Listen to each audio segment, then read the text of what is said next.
Lectura del libro Metafísica 4 en 1 por Connie Méndez. Capítulo 7. Significado metafísico de los 10 mandamientos de Moisés. Parece ser que aún no se ha podido comprobar si Moisés era lo que dice la Biblia o si era realmente el hijo de una princesa egipcia hermana de Ramsés II. Su nombre significa extraído de las aguas en el simbolismo bíblico, y como la Biblia en gran parte está formada por relatos simbólicos destinados a proteger la gran verdad contra las interpretaciones erróneas de aquellos que no tengan la madurez necesaria para ponerla en práctica. Es muy posible que todo el relato bíblico respecto a su nacimiento hebreo y su adopción por la princesa sea también simbólico y no histórico. En todo caso, la verdad de su procedencia no afecta lo que él enseñó. Moisés sí fue un gran iluminado, un gran maestro de la verdad metafísica, que no solamente liberó al pueblo hebreo de la esclavitud y las condiciones infrahumanas en que se hallaban, sino que también enseñó a muchas tribus errantes que se fueron agregando a su grupo en el desierto, y por esta razón fue que tantas razas distintas descendidas de aquellas tribus, adquiriendo el culto monoteísta, un solo Dios, conservándolo hasta hoy. Tal abigarramiento de gentes, algunos totalmente primitivos, que no sabían respetar lo ajeno, que mataban a otro porque les molestaba, que dejaban perecer de mengua a los ancianos porque los representaban, cada uno una boca más, para quienes una mujer no era sino una hembra perteneciente a todos, y otros no tan primitivos como los judíos que habían vivido esclavos de los egipcios, pero no habían conocido otra cosa que el trabajo de sol a sol, sin tregua ni descanso, y que en la convivencia con los idólatras habían adoptado estas creencias y olvidado el culto de sus antepasados.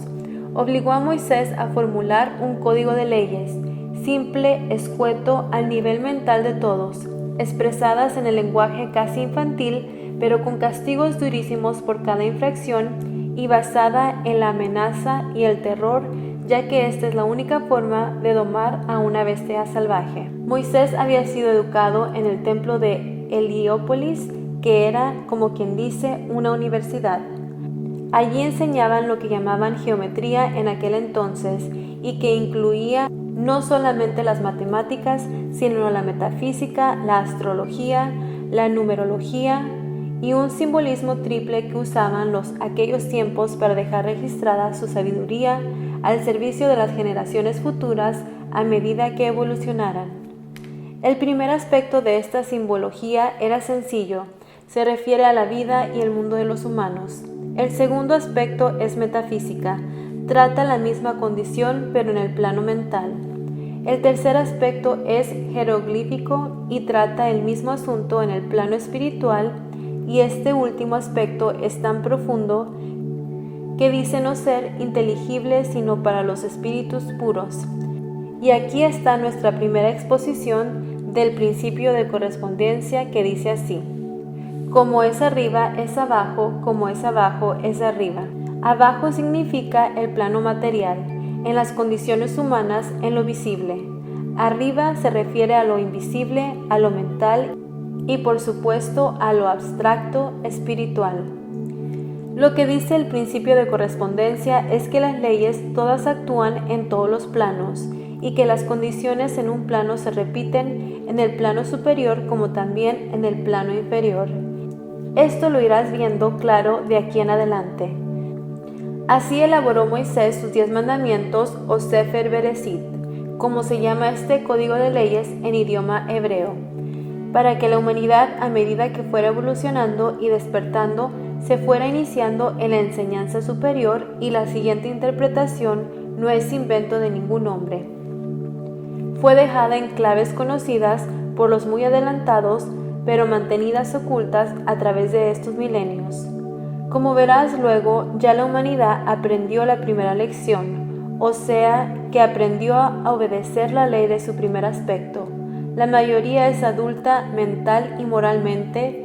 Hay un gran sector de la humanidad que ya está protestando en su interior por las contradicciones que hay entre el dogma y el sentido común, y esta es la señal que indica el momento de dar el paso hacia adelante. La mayoría pues comienza a razonar en escala alta. En síntesis, los 10 mandamientos dicen: no hay sino un Dios. No fabricarás imágenes, no las adorarás ni le rendirás culto. No tomarás en vano el nombre del Señor tu Dios. Acuérdate de santificar el día séptimo. Honra a tu padre y tu madre. No matarás. No cometerás adulterio. No hurtarás. No levantarás falso testimonio. No codiciarás. Este grupo de leyes se divide en 2 grupos. 8 mandamientos aparentan ser prohibiciones y comienzan con la palabra no. Estos son los números 1, 2, 3, 6, 7, 8, 9 y 10. Los números 4 y 5 son recomendaciones. A primera vista, el ser humano que aún no ha aprendido a razonar en el plano mental espiritual los entiende como prohibiciones o normas de conducta. Esto era necesario para que la gran mayoría de la humanidad recibiera la noticia y luego se acostumbrara a no matar, no robar, no mentir, no codiciar, a pensar en el prójimo y a la idea de un solo Dios. En tiempos de Moisés, la población del mundo se hallaba reducida a un número y a un sector de la tierra relativamente muy pequeños. Sin embargo, en esa área y en ese número pequeño, la gran mayoría era totalmente ignorante, y el resto menos ignorante solo contaba con algunos realmente adelantados o educados. A la gran masa humana de hoy le ha costado tremendos golpes y porrazos, individuales y colectivos, aprender a comportarse habitualmente de acuerdo con las reglas de ética sentadas por Moisés, y aún visto por encima, diríamos que no es así. Pero esto no es la verdad. No es la verdad con respecto a la gran mayoría. La gran mayoría desea la libertad de adorar al Dios único como a ella mejor le plazca. Es la minoría la que rompe las leyes terrenas. Es una minoría muy reducida la que vive en las cárceles. Es la minoría la que desconoce a Dios y finalmente, si aún existen humanos que ignoran que hay una cosa llamada la ley, para castigar al que se comporte mal. Esos son la gran excepción que comprueba el adelanto de la mayoría. Ha llegado pues el momento merecido ya por la gran mayoría humana de dar el próximo paso adelante, o sea, de recibir y comprender el segundo aspecto de la trilogía simbólica ya mencionada, el que se trata del plano mental, porque el tercer aspecto, el jeroglífico, no lo comprenderemos hasta que seamos limpios de todo error. Cuando se nos pueda catalogar de espíritus puros, o sea, cuando hayamos aprendido a amarnos los unos a los otros, y vamos al grano. Los 3 primeros mandamientos exponen el principio de mentalismo ya tratado, de manera que no lo vamos a desentrañar sino al final, después de exponer lo que encierran los mandamientos números 6, 8, 9 y 10, o sea, no matarás, no hurtarás, no levantarás falsos testimonios y no codiciarás. Para empezar a poner en claro, el vocábulo no tiene la misma intención de aquellos afiches que nos colocan en puntos determinados de las ciudades y que dicen no tirar basura, no pise el césped.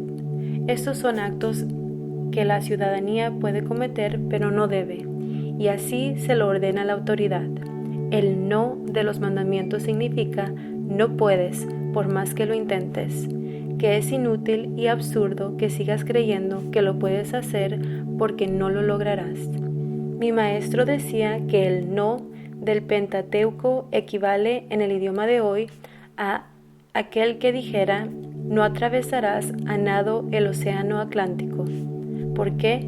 Porque tú ya sabes que no lo puedes intentar siquiera, no posees la fuerza. El cuerpo material no tiene voluntad propia, no puede oponerse ni mandar. La vida está en el espíritu, en el alma, en el yo superior. Al abandonar está el cuerpo de carne y hueso, solo queda la masa inerte sin la vida.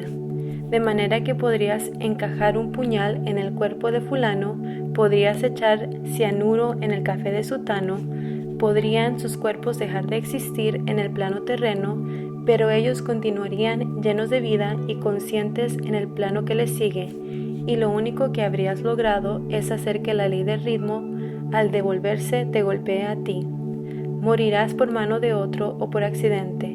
Los conocidos dichos ojo por ojo, diente por diente, de la Biblia y del popular, el que a hierro mata, a hierro muere, no son mitos, solo que no es Dios quien castiga, como se cree, sino sus leyes. Su principio rige en todos los universos y en todos los planos, tanto para retribuir el bien como para cobrar el mal.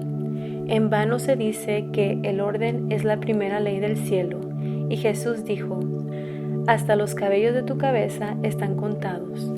Ahora verás mejor lo dicho referente a que ningún mal te puede venir de fuera hacia ti. Nadie puede hacerte un daño si en tu récord no aparece que tú hayas hecho un daño similar a otro. Nadie puede matar tu reputación, ni tu negocio, ni tu felicidad, ni tu hogar, ni ninguna otra pertenencia tuya, ni tú puedes matar nada de eso en otro. Ni existen accidentes ni casualidades. Las grandes leyes te protegen. Ya la gran mayoría se siente incapaz de asesinar al prójimo. Ya es mucho. Pero ahora viene el segundo aspecto del mandamiento a decirnos que es inútil intentar dañar a otro o a sus pertenencias por medio de la calumnia, el chisme, la mentira o el truco, y que lo único que se logra con esto es que la ley devuelva idéntico mal al que lo intenta. El boomerang regresa inevitablemente hacia el punto en que fue lanzado. Y ahora, con respecto a darle muerte a un insecto o un animal, el sentido común es la forma en que se expresa la sabiduría divina a través del hombre. Apréndete esta máxima de memoria. Repítela y recuérdala cada vez que te enfrentes a una circunstancia dudosa. Detente ahora y repítela hasta que se te grabe. Somos los hermanos mayores de toda manifestación de vida inferior a la nuestra. La vida es toda una sola, expresándose a través de todo lo que ella puede animar. Los insectos, las aves y los animales son seres humanos en potencia. Están en etapas muy tempranas de su evolución y algún día, después de muchos milenios adquiriendo sustancia y materiales, experiencias y prácticas, elevándose de forma en forma, de reino en reino, llegarán a condensar todo esto en la forma exterior de un ser humano. Casi nunca se retrocede, es decir, que se puede estacionar y retardar, desviar y optar por un camino distinto, pero el ejemplo de no retroceder jamás lo da nuestra Tierra. Ella jamás vuelve sobre sus pasos. Empleó millones de años en transformarse de nebulosa en planeta y allí en producir seres vivientes.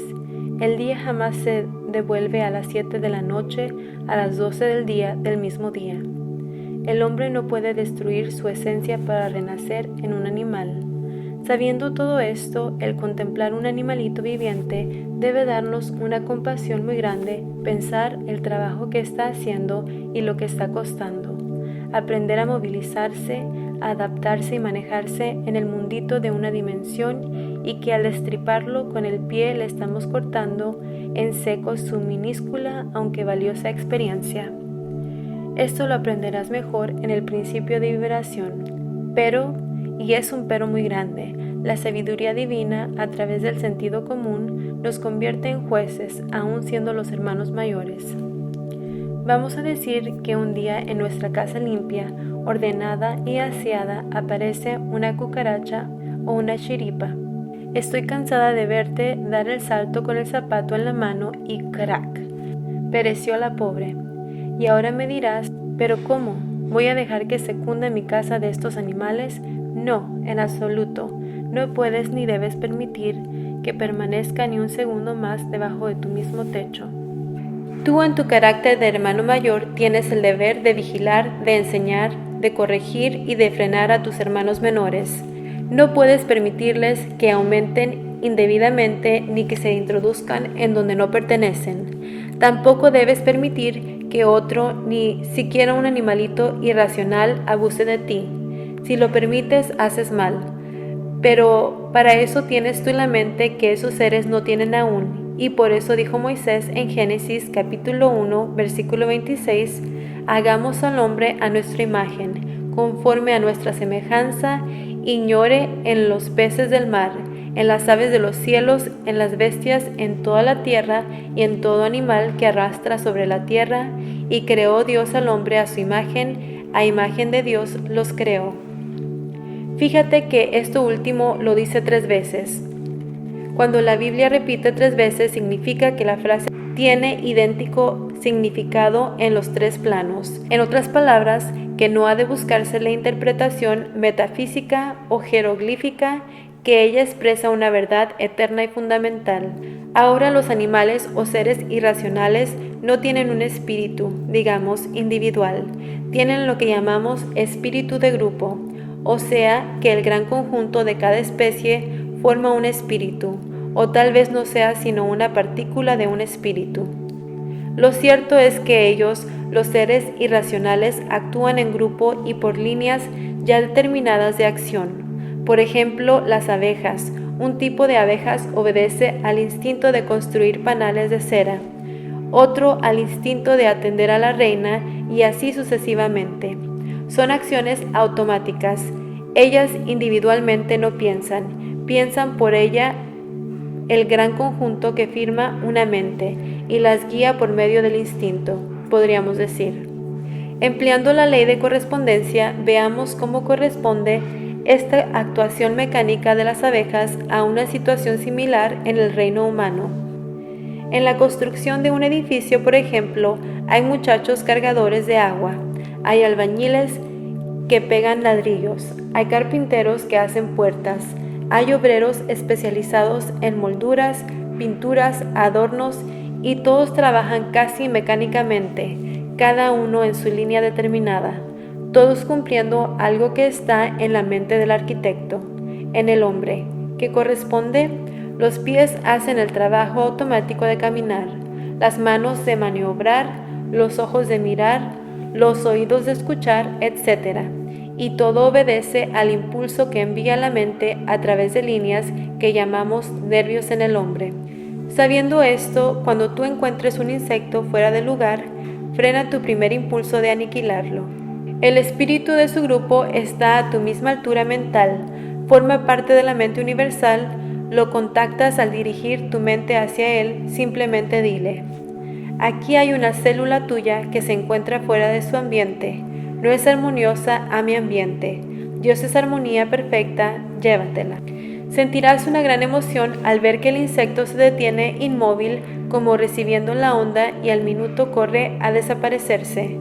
No lo volverás a ver, y en el caso que tu propia conciencia no está aún segura de la verdad que te acabo de enseñar, bien sea que tú sientas dudas del resultado o que hagas el tratamiento con demasiada violencia y ves que el animal continúa molestándote, dale 3 chances. Dile al espíritu grupo: si no te lo llevas pronto, voy a tener que matarlo. Generalmente no te verás en el caso de matarlo. En muy pocos casos se resiste a irse. Solo cuando él mismo está buscando la muerte porque ya ha vivido su vida, y en ese caso, cuando te lo indique tu sentido común, que es la sabiduría divina en ti, mátalo con un golpe fuerte y seco. No lo dejes a medio morir, agonizando, y sin violencia de tu ánimo, sin rabia ni disgusto. Dile que evolución es el mejor especie. Todo depende de la intención y el pensamiento que se ejecute. Hay sectas y órdenes de las que se dicen ocultistas, que no comen carne. Alegan que las vibraciones del dolor del animal al ser matado contaminan al alma humana. Alegan también que las vibraciones de la especie inferior degradan al ser. El Maestro Jesús negó esta creencia cuando dijo: no es lo que entra por su boca lo que contamina al hombre, sino lo que de su boca sale, porque lo que de la boca sale, del corazón procede. Ya conociste la explicación de esta lección en el capítulo La Palabra, y de acuerdo con Moisés repetimos: nadie ni nada puede dañarnos de afuera, a menos que lo hayamos merecido, a menos que lo aceptemos por creer que sí es posible. Pero cuando conocemos esta verdad y la recordamos siempre, nada ni nadie puede causarnos daño alguno. El gusto por comer carne o la necesidad de la carne como alimento solo significa que el individuo aún conserva una cantidad de su naturaleza animal carnívoro, se entiende. No han llegado aún al punto en que sus células pueden prescindir del alimento ingerido del exterior. Eso es todo, porque el limitarse obligatoriamente a comer frutas y verduras no es una prueba de elevación espiritual, ya que la vaca y el caballo no comen sino hierba y granos. Al no más entrar a estudiar metafísica, comienzan a limpiarse las células del cuerpo por el hecho de que se empieza a vivir en un mundo mental espiritual, y de acuerdo con el principio de correspondencia, como es abajo es arriba, como es arriba es abajo.